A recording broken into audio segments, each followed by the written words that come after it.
अस्सलाम वालेकुम नाज़रीन, ख़बर शामिल कयूं था रूड़ी खां report Atif Shah ji. Rohri union of journalist जूं चूंडूं अब्दुल जवाद अब्बासी, सदर जमशेद अहमद कुरैशी जनरल सेक्रेटरी चूंडजी विया। तफ़सीली ख़बर मूजिब रूड़ी यूनियन ऑफ जर्नलिस्ट जूं चूंडूं सखर यूनियन ऑफ जर्नलिस्ट जे सदर Saleem Sahto, general secretary Javed Jatoi, joint secretary Nadeem Ahmed Sarki, office secretary Abdul Ghafoor Shaikh जी निगरानी में थी गुज़रियूं। ऐं अब्दुल जवाद अब्बासी, सदर राजा रियाज़ मेमून, सीनियर नायब सदर आकाश जागिरानी, नायब सदर Jamshed Ahmed Qureshi, general secretary Wajid Mirani, joint secretary अव्वल शाह शाहिद हुसैन मीरानी, जॉइंट सेक्रेटरी दोइम अदील अहमद बलोच, खजानची नदीम अली मीरानी, प्रेस सेक्रेटरी ऐं ऑफिस सेक्रेटरी लाइ अबू कलाम कुरैशी बिना मुक़ाबले चूंडजी विया। जॾहिं त एग्ज़ीक्यूटिव कमेटी लाइ मुजाहिद बोज़दार, अब्दुल हक जागिरानी, अब्दुल ख़ालिक मंगरियो, अरबाब ज़हीर दारेजो, मोहम्मद नवाज़ जतोई, अली हसन खान चिंजण, कमर दीन मीरानी, राजा खान जागिरानी, राजेश कुमार,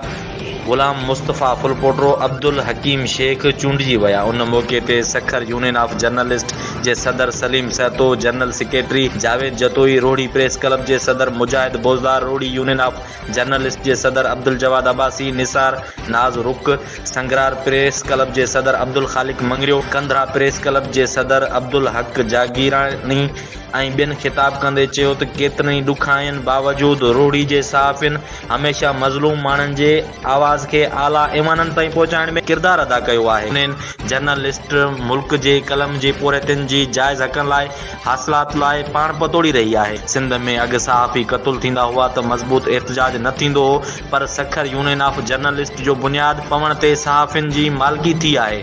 SUG ऐं PFUG पारां सहाफ़ियुनि जे हक़नि ख़ातिर ऐं शहीद सहाफ़ियुनि जे खून सां इंसाफ़ लाइ मुल्क जे सभिनी असेंबलियुनि में भरपूर नमूने एहतजाज रिकॉर्ड कराया विया आहिनि। हिननि चयो त यूनियन जे वजूद सां सॼी मुल्क जा सहाफ़ी हिकु प्लेटफॉर्म ते गॾु थी विया आहिनि।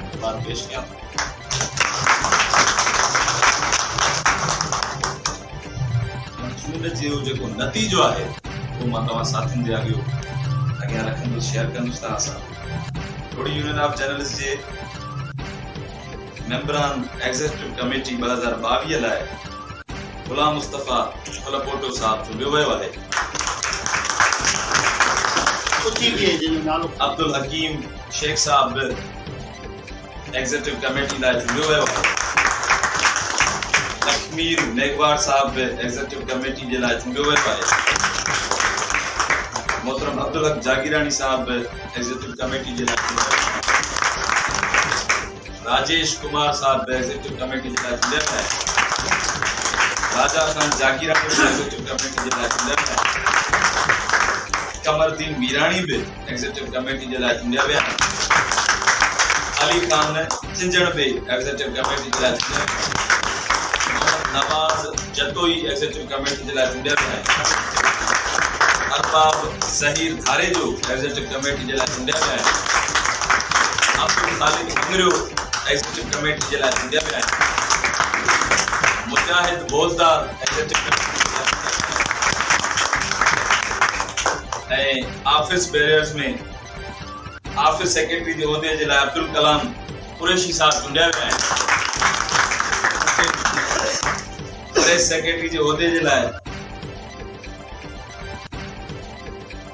नदीम अली मीरानी प्रेस सेक्रेटरी जे उहिदे जे लाइ, खजानची जे उहिदे जे लाइ अदील अहमद बलोच साहब चूंडिया विया आहिनि।